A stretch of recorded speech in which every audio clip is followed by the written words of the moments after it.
Kalau kita membaca di dalam Asbabun Nuzul, cerita yang berkaitan dengan surat Al-Muzammil, maka surat ini turun ketika Nabi dalam keadaan sedih. Waktu itu Nabi sedang berdakwah di antara keluarga besar beliau dan beberapa sahabat, beberapa paman-paman dan keluarga besar Nabi SAW.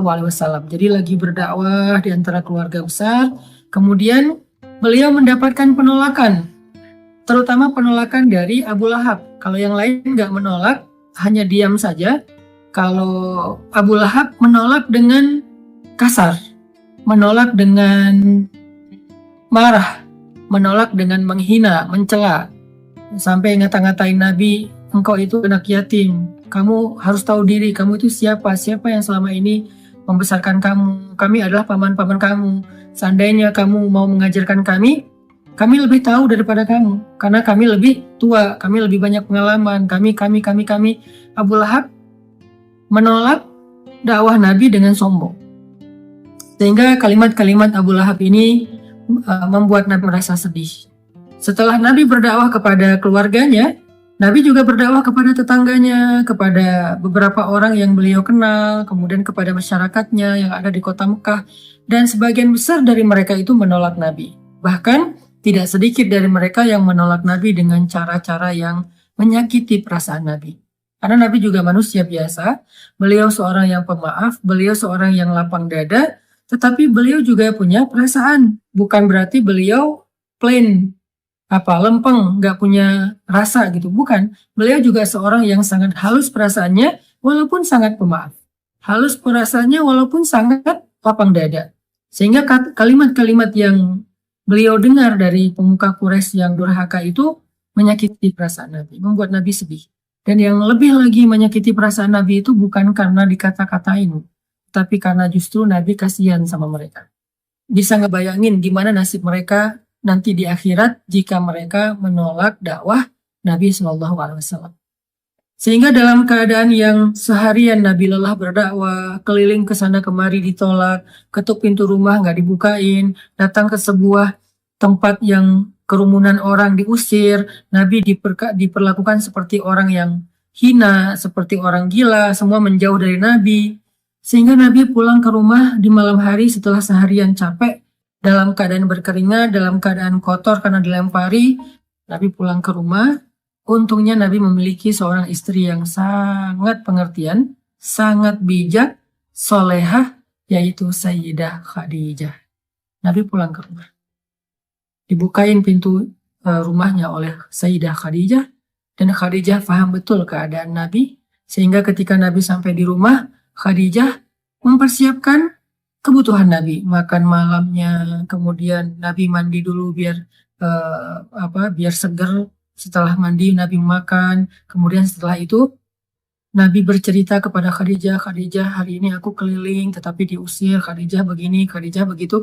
Nabi curhat kepada Khadijah. Khadijah itu tahu betul keluh kesah Nabi dalam perjalanan, dalam perjuangan dakwah yang luar biasa. Khadijah tahu betul perjuangan yang gak mudah. Dan Khadijah mencoba untuk menghibur Nabi semampu Khadijah. Jangan sedih, wahai kekasih Allah, sesungguhnya Allah gak akan mengecewakan engkau. Dan seterusnya, sambil Nabi istirahat, maka Nabi curhat kepada Khadijah. Lalu setelah semakin larut malam, Nabi pun tidur bersama dengan Khadijah.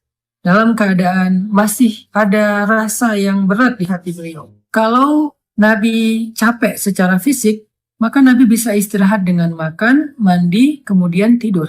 Itu cara istirahat dari lelah fisik.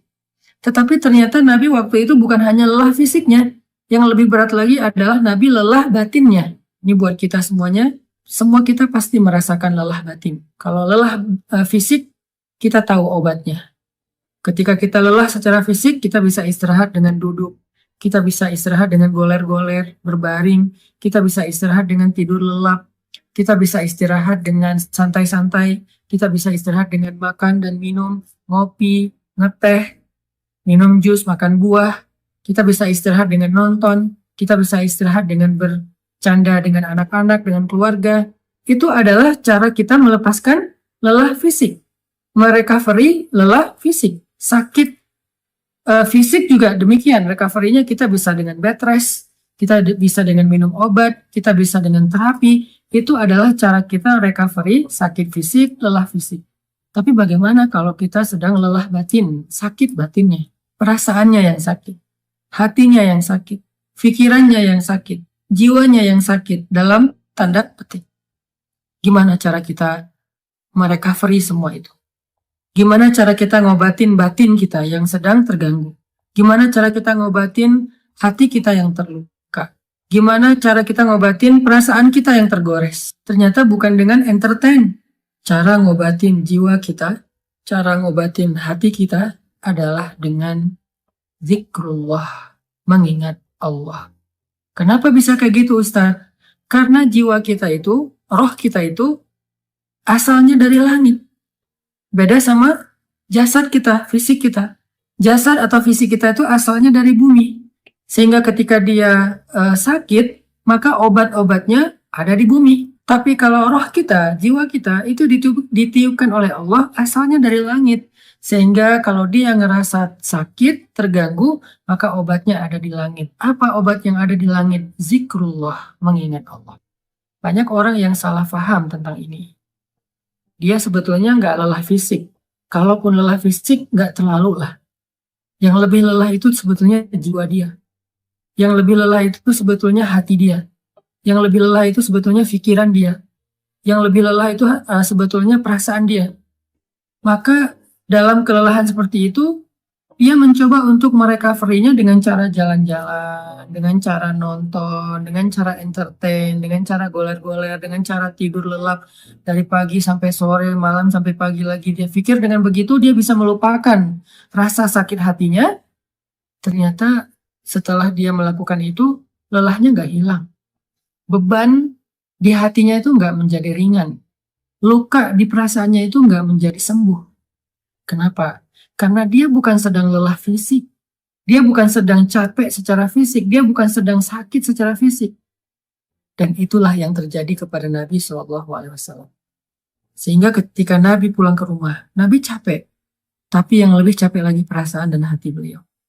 Nabi istirahat bersama dengan Khadijah. Khadijah menyiapkan air hangat. Nabi makan bersama dengan Khadijah. Nabi curhat sedikit kepada Khadijah. Setelah itu Nabi tidur. Karena Nabi berharap dengan tidur, beliau bisa merecovery lelahnya beliau. Ternyata Allah tahu. Nabi bukan hanya butuh tidur. Ya, seseorang butuh tidur untuk recovery lelah fisiknya. Tetapi bukan hanya fisiknya yang lelah. Nabi juga merasakan lelah yang luar biasa hatinya. فَلَعَلَّكَ بَاخِعٌ نَفْسَكَ عَلَىٰ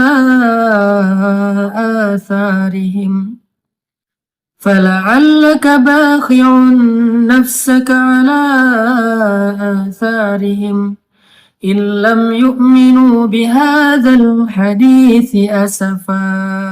Kata Allah di surat Al-Kahfi. Hampir saja engkau mencelakai dirimu sendiri.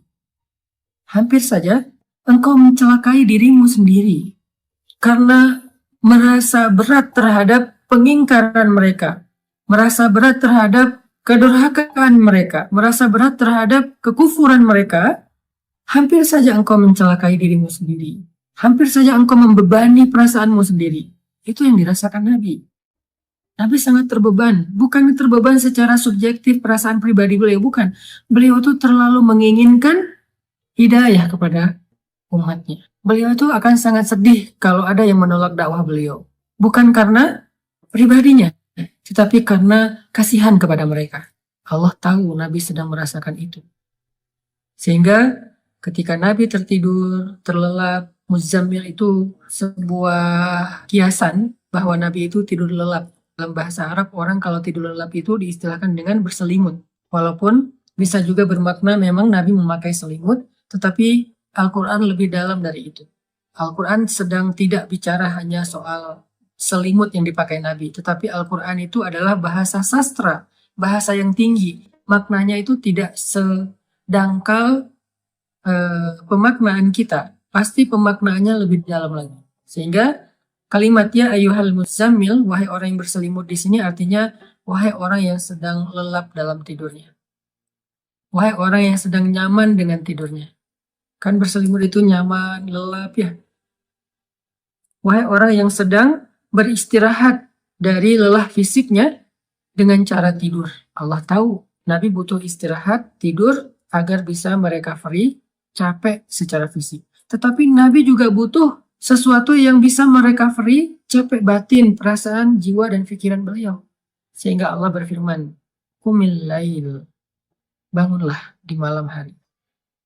Ternyata fadilah keutamaan pertama dari tahajud itu adalah tahajud obat dari lelahnya jiwa. Tahajud adalah recovery batin. Tahajud adalah obat hati. Tahajud adalah penenang pikiran. Apabila dilakukan dengan sungguh-sungguh. Tabattul atau tabatilah. Itulah keutamaan tahajud.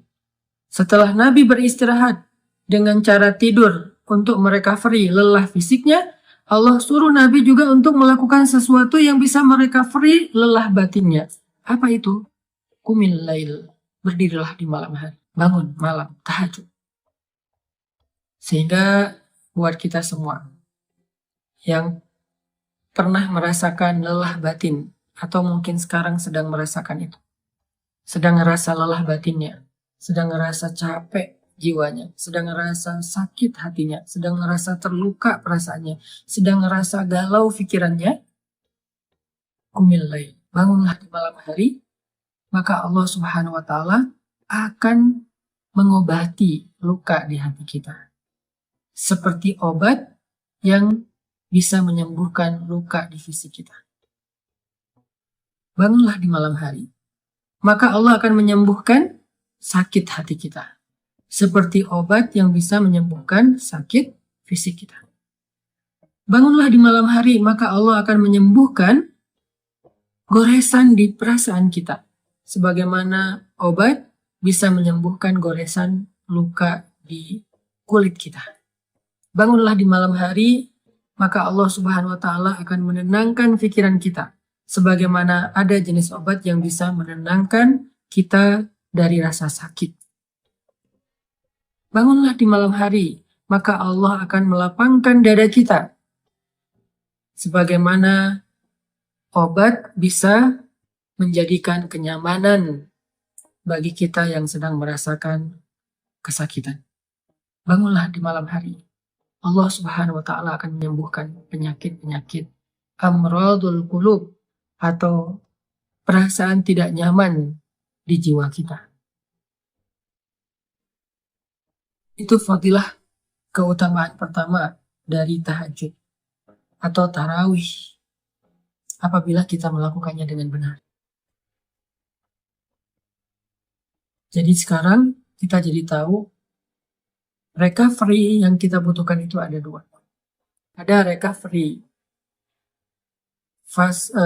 fisik, ada recovery zahir, ada recovery jasad kita, tubuh kita, ada recovery jiwa kita, batin kita, perasaan kita, hati kita. Recovery fisik dengan istirahat, dengan tidur, dengan makan, dengan ngopi, dengan ngeteh, dengan makan buah, dengan minum jus, dengan entertain, dengan nonton, dengan jalan-jalan, dengan bersenda gurau dengan keluarga. Itu adalah recovery fisik.